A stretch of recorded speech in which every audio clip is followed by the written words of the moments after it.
Hi there.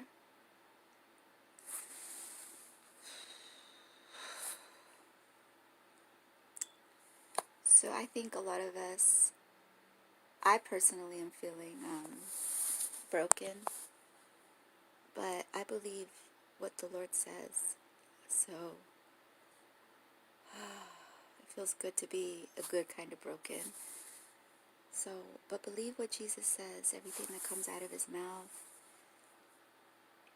I'm also in the middle of a fast, and that's a little bit of the reason why maybe I feel sort of vulnerable to him, but that's how he wants us. So be vulnerable to him, live pure. Be pure, live pure. That the enemy hates.